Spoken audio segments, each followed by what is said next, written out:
rules. Money rules. Money. Welcome to the Money Rules Podcast, where we tackle your personal financial matters with leading financial advisors.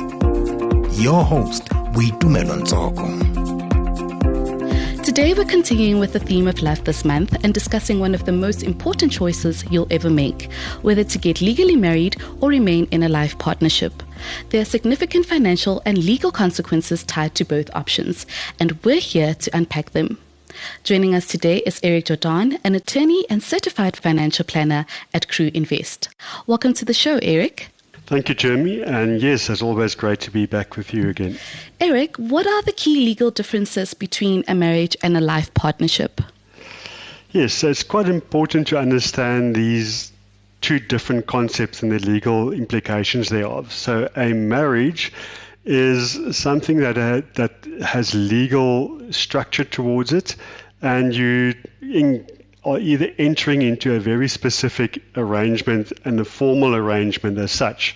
So you can either be married in terms of as a civil marriage, so typically normally marriage that people, husband, male, female enter into, but then you can also enter into what is called a civil union. So there's a specific act and there that regulates that specific marriage. So there any party, whether male or female, can enter into a marriage. And then there's also the concept of customary marriages, and that's also being registered. And in all those areas, you need to actually register your marriage with the Department of Home Affairs. On the other side, a life partnership is purely just an arrangement that two people will enter into and doesn't have any other legal structure around the legal implications thereof. Now, many people assume that living together for a long time automatically grants them similar rights to married couples. Is that true? Unfortunately, in most instances, no, it doesn't. So if you look at specific acts like the Maintenance Act or support of the Surviving Spouses Act or Pension Funds Act, etc., in those areas you actually need to have a marriage in place and have the legal structure around it to get the benefits of the protection offered in those acts. But then, yes, our law have moved on, and there's also certain areas where, as a life partnership, you can actually have similar legal rights and implications as what is called a spouse. So, as an example, in terms of the Medical Schemes Act, a spouse has a wider definition as purely people who are married, but it includes people in a permanent relationship. Similar, the Domestic Violence Act also has similar provisions, as well as the Income Tax Act actually defines a spouse as any person who is in a relationship that's intended to be permanent. Let's talk about marriage now. What are some of the key financial benefits of getting married? Yes, so our law actually recognizes the legal consequences of marriage, and it depends on what marital regime you do apply to the marriage. That depends on what the financial implications are. So whether you decide to be married in community of property, in that instance there's automatically a joint undivided estate that is formed between the two parties. And that will include all assets as well as liabilities, both before the marriage as well as those that you acquire during the marriage. But then you can also have a different regime applicable, which is known as out of community of property. And in that instance, both parties retain ownership of their own assets as well as their liabilities. But you can then also decide to either include or exclude the accrual system. Now, that is a system which aims to ensure that the growth in both parties' estates while they are married are actually equally divided. You actually just answered my next question, but can we move on to the other side of the coin? Are there any disadvantages to marriage?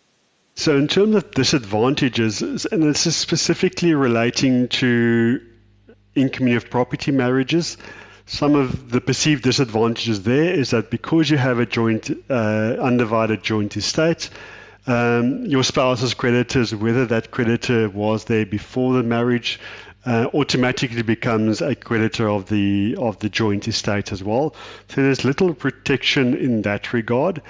Also, in terms of even if you're married out of community of property, if you include the accrual system, there's this very specific calculation which could in some instances have some repercussions in terms of estate planning and how you can actually divide your estate, because that creates either a claim or a liability in the specific party's estate.